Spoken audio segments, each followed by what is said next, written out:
Bonjour à tous. Alors aujourd'hui, nous allons voir la vie d'une sainte indienne, Sainte Cathérie. Alors, je vais vous montrer une image de Sainte Cathérie. Voilà. Et nous allons raconter son histoire. Alors, tout d'abord, Sainte Cathérie avait une maman qui était une indienne chrétienne. C'était une Algonquine. Donc ça veut dire de la tribu des Algonquins, qui est une tribu chrétienne. Une tribu indienne, pardon. Et elle avait été évangélisée et baptisée, la maman de Sainte Cathérie. Seulement, un guerrier iroquois s'était emparé d'elle et l'avait prise pour épouse. Elle est donc devenue iroquoise. Et ils ont eu 2 enfants, un garçon et une fille. La fille, c'est donc Sainte Cathérie, qui est née en 1656. Mais en 1660, il y a eu une très grande épidémie de variole. C'était une maladie très grave et les parents de Cathérie et son frère en sont morts. Cathérie, elle n'avait alors que 4 ans. Elle a été malade, mais elle n'en est pas morte. Elle est restée cependant, depuis cette époque, elle y voyait très mal. Voilà. Et c'est pour cela qu'on l'appelait d'ailleurs Tekakwitha. Cathérie, c'est le nom qui lui a été donné bien plus tard, le jour de son baptême, mais quand elle était plus petite, on l'appelait Tekakwitha et ça voulait dire celle qui avance à tâtons, parce qu'elle était toujours éblouie par la lumière du soleil et elle y voyait donc très mal et elle était obligée de se laisser guider par ses mains pour avancer. Donc, quand la maman de Cathérie est morte et qu'elle n'avait que 4 ans, elle lui avait cependant appris à prier et aimer Jésus, mais elle n'était pas baptisée. Certainement, on pense que c'est parce que sa maman attendait de rencontrer des missionnaires pour leur demander de baptiser cette petite fille. À la mort de ses parents, Cathérie, donc, qui ne s'appelait pas encore comme ça, mais nous l'appellerons Cathérie tout le long parce que c'est plus simple. Et donc, à la mort de ses parents, eh bien, elle est adoptée par son oncle. Son oncle qui est un chef, qui est un Indien qui s'appelle Grand Loup. Voilà. Son oncle et sa tante aussi. Et Cathérie, donc, eh bien, va vivre avec eux. Alors, elle travaille aux travaux un petit peu que faisaient les Indiennes de cette époque. Elle va par exemple tisser des vêtements de laine. Elle fabrique des paniers, elle fabrique des colliers. Elle était très appliquée dans son travail et très habile de ses doigts. Elle essayait de faire plaisir en faisant de belles choses. Et puis, elle essayait aussi de tout faire pour Dieu. Voilà, donc elle voulait faire bien son travail. Et en cela, on peut essayer de l'imiter. Et puis, la famille de Cathérie, donc son oncle et ses tantes, ont voulu qu'elle se marie. Et donc, elles lui ont présenté un Indien. Seulement, Cathérie, elle a refusé. Elle ne voulait pas se marier avec lui. Alors, eh bien, à cause de cela, elle a été insultée, on s'est mis à lui faire du mal, à la traiter comme une esclave. Et Cathérie, eh bien, malgré le fait qu'on lui donnait des corvées très pénibles, elle faisait tout ce qu'on lui demandait en se taisant, sans se plaindre. Et depuis la mort de sa maman, eh bien, elle continuait à prier, à croire en Dieu, même si elle était la seule de son village, et qu'elle n'était même pas encore baptisée. Voilà, c'est un miracle qu'elle ait gardé la foi, alors que elle n'avait eu connaissance de Dieu. On ne lui a appris à connaître et aimer Dieu que quand elle était si petite, que jusqu'à l'âge de 4 ans. Et elle a continué à aimer Jésus. Et puis, quand Cathérie a eu 11 ans, elle a rencontré des missionnaires.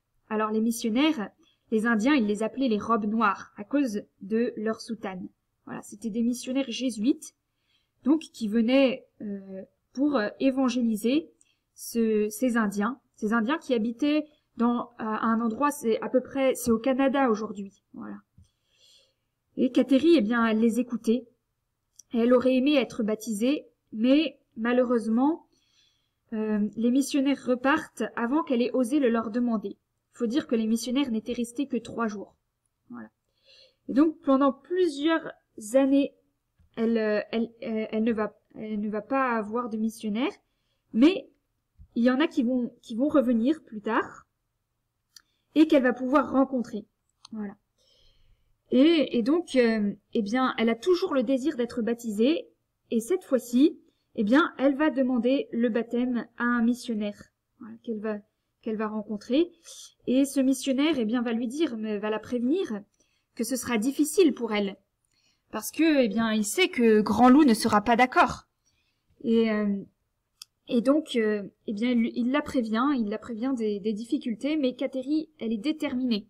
Elle veut recevoir le baptême, et même si sa famille s'y oppose. Elle veut devenir enfant de Dieu, elle veut être délivrée du péché originel, de tous ses péchés, voilà. Elle veut pouvoir aller au ciel près de Jésus, et elle connaît l'importance du baptême. Alors elle sait que c'est plus important que tout le reste. Alors, à partir de ce moment, eh bien, elle va se mettre à suivre des leçons de catéchisme, et puis à prier très souvent à la chapelle, pour se préparer à ce grand cadeau du baptême, où on reçoit la vie de Dieu en nous. C'est un des plus beaux cadeaux c'est le plus beau cadeau qu'on puisse espérer, et c'est pour ça que nous qui avons souvent, on a été baptisés petits, eh bien, il faut qu'on pense à remercier Jésus pour notre baptême. Alors, eh bien, Sainte Kateri va donc se préparer très bien à son baptême. Seulement, le problème, c'est que Grand Loup n'est pas d'accord. Et même, il avait dit qu'il tuerait tous ceux de sa famille qui deviendraient chrétiens. Alors, il va y avoir une occasion providentielle. C'est un grand chef indien qui va se convertir et qui propose d'être le parrain de Kateri. Et comme c'est un très grand chef indien, eh bien, on n'ose pas le lui refuser. Alors Kateri va pouvoir être baptisée à Pâques 1676. Elle a alors 20 ans. Et son oncle va être furieux qu'elle ait été baptisée, mais il n'a pas eu le choix, il a été obligé de dire oui du fait que ce chef indien avait demandé d'être son parrain. Et Kateri va avoir la grande joie d'être devenue enfant de Dieu. Elle est très, très heureuse de son baptême. Et à partir de son baptême, eh bien, elle va continuer à beaucoup aimer Jésus. Elle va continuer à faire de nouveaux progrès. Au baptême, on lui donne le nom de Kateri, donc c'est ce qui veut dire, ça veut dire Catherine. Mais à partir de son baptême, eh bien, elle va être très persécutée. Elle l'avait déjà été par le passé, mais elle va vraiment être à nouveau persécutée. Et par exemple, eh bien, elle refuse de travailler le dimanche parce que c'est le jour du Seigneur et elle veut passer sa journée à prier. Mais à cause de cela, eh bien, les Indiens, surtout son oncle et ses tantes vont la persécuter. Et on lui cachait sa nourriture, on lui jetait des cailloux, et elle va tellement être persécutée qu'elle va être obligée de s'enfuir. Et donc pour ça, eh bien, elle va passer dans les forêts, elle va s'enfuir aussi en partie dans un canot, voilà, sur des rivières. Son oncle va essayer de la poursuivre, mais heureusement, elle va réussir à s'enfuir avec l'aide d'autres amis indiens, et elle va arriver jusque dans un autre village indien, où là, les Indiens sont chrétiens. Et donc, dans ce nouveau village, eh bien, elle va pouvoir apprendre aux enfants qu'elle verra à aimer Jésus. Voilà, une image de Jésus. Elle leur apprend l'amour de Jésus. Elle leur apprend un petit peu le catéchisme. Et puis, elle fait toujours de nouveaux progrès. Vous voyez, elle sait que Jésus est présent au Saint-Sacrement. Jésus hostie, Jésus caché. Voilà, elle sait qu'à la messe, quand le prêtre dit « Ceci est mon corps, ceci est mon sang », c'est vraiment Jésus qui est là. Alors, eh bien, elle veut passer du temps près de Jésus. Elle l'aime. Alors, elle l'aime tellement qu'elle voudrait passer toutes ses journées près de lui. Voilà. Et d'ailleurs, oui, et elle sait que même si elle ne voit pas Jésus avec ses mains, ses pieds, eh bien, c'est vraiment Jésus qui est là, à partir de la consécration. Elle ne veut pas l'abandonner, et donc, eh bien, elle va le prier très souvent dans le tabernacle.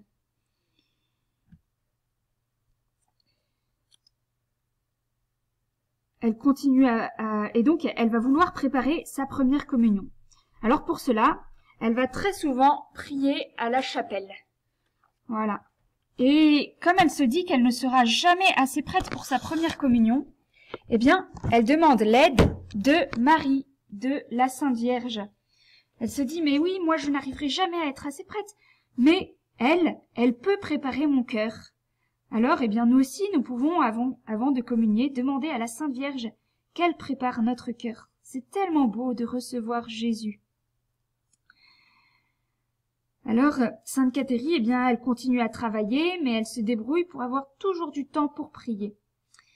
Et elle va préparer pendant longtemps sa première communion, et elle va pouvoir la faire le jour de Noël.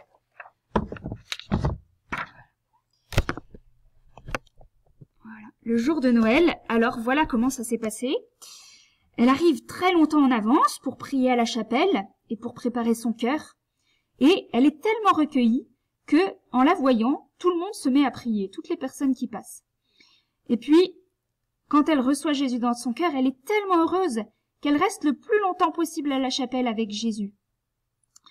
Et dans son action de grâce, elle dit au Seigneur qu'elle veut faire tout ce qu'il voudra. Elle prend le temps de remercier Jésus, de l'adorer, de l'aimer.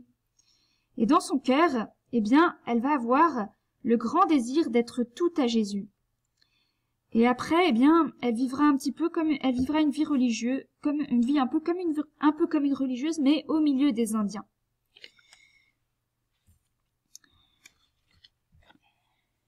Voilà. Et puis, donc après sa première communion, elle va continuer à prier beaucoup le chapelet. Elle aime beaucoup la Sainte Vierge. Et puis, elle va continuer aussi à aller très souvent à la chapelle. Elle se lève très tôt, et même si l'église n'est pas encore ouverte, eh bien elle se met à genoux devant la porte, et elle adore Jésus. Elle sait qu'il est là, présent dans le tabernacle, dans l'église, qu'il est présent sous l'apparence de l'hostie. Elle fait beaucoup de sacrifices par amour pour Jésus. Beaucoup, beaucoup. Et qui ne sont pas toujours tellement imitables. Et puis, les dimanches, les jours de fête, eh bien, elle essaye de rester tout le temps à l'église. Et puis, elle aime beaucoup aller à la messe. Elle y va très très souvent. Et même s'il y a des temps, s'il fait très mauvais temps, s'il y a des tempêtes, elle y va quand même. Et puis, Sainte Cathérie, eh bien, va tomber très gravement malade, alors qu'elle est encore jeune. Et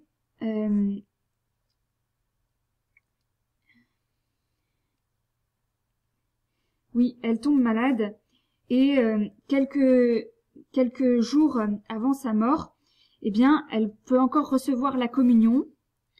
Elle la reçoit le mardi saint et elle passe toute sa journée en action de grâce, à remercier Jésus, à lui parler dans son cœur. Et puis, on lui montre une croix, elle sourit, et elle est morte en prononçant les noms de Jésus et de Marie, alors qu'elle avait 24 ans. Et depuis le ciel, eh bien, elle peut beaucoup nous aider à aimer Jésus Eucharistie, à peut-être pour certains à se préparer à la première communion ou à préparer nos communions, et puis à aimer la Sainte Vierge.